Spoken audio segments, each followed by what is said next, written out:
వనపర్తి జిల్లా కేంద్రంలో 257 కోట్ల వ్యయంతో నిర్మించనున్న 500 పడకల ప్రభుత్వ ఆసుపత్రిని భవనానికి అలాగే జిల్లా కాంగ్రెస్ పార్టీ కార్యాలయ భవనానికి వనపర్తి ఎమ్మెల్యే మేఘారెడ్డి భూమి పూజ చేశారు।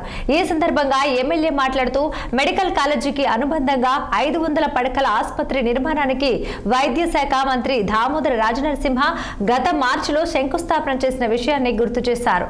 ఆసుపత్రి నిర్మాణానికి అనుమతులు లభించాయని అత్యాధునిక వైద్య సదుపాయాలతో భవనం నిర్మించేందుకు చర్యలు ప్రారంభించామని తెలిపారు। గత బీఆర్ఎస్ ప్రభుత్వం 10 ఏళ్లు అధికారంలో ఉన్నప్పటికీ వనపర్తిలో ఆసుపత్రి నిర్మించలేకపోయిందని విమర్శించారు।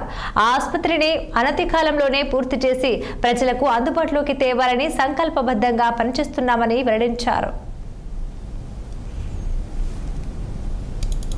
వనపర్తి పట్టణంలో వనపర్తి అవసరాల రీత్యా ఆల్రెడీ హాస్పిటల్ ఉంది, జనరల్ హాస్పిటల్ ఉంది మన దగ్గర। ముఖ్యమంత్రి శ్రీ రేవంత్ రెడ్డి గారు వనపర్తికి వచ్చినప్పుడు దాదాపు 1000 కోట్లతో ఫౌండేషన్ లేచిపోయినాం। గవర్నమెంట్ హాస్పిటల్ 500 బెడెడ్ కార్పొరేట్ స్థాయిలో అన్ని వసతులతో అన్ని అంగులతో 257 కోట్లతో ఇప్పుడే మేము భూమి పూజ చేసాం। వనపర్తి చరిత్రలో స్వాతంత్రం వచ్చినాక కాంగ్రెస్ పుట్టినప్పటి నుంచి వనపర్తిలో కాంగ్రెస్ జిల్లా కార్యాలయం లేకుండే మొన్న క్యాబినెట్ లో లాస్ట్ వీక్ లో గౌరవ ముఖ్యమంత్రి వర్యులు మా పిసిసి అధ్యక్షులు మా అందరి వనపర్తి నియోజకవర్గ కాంగ్రెస్ లీడర్ల అందరి ఆకాంక్ష మేరకు అందరి రిక్వెస్ట్ మేరకు క్యాబినెట్ లో పెట్టి మాకు ఎకరా పొలం ఇచ్చిన మా రాష్ట్ర ప్రభుత్వానికి ప్రత్యేకంగా ధన్యవాదాలు తెలియజేసుకుంటూ ఆ సమీక్షంలో మేము ఇక్కడ రాజపేట శివార్లో 73 సర్వే నెంబర్లో ఎకరా పొలంలో ఇప్పుడే కాంగ్రెస్ పార్టీ భూమి పూజ చేసుకున్నాం।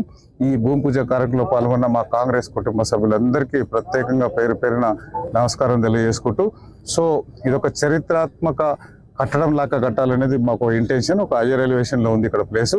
వనపర్తి జిల్లా కేంద్రంలో వనపర్తి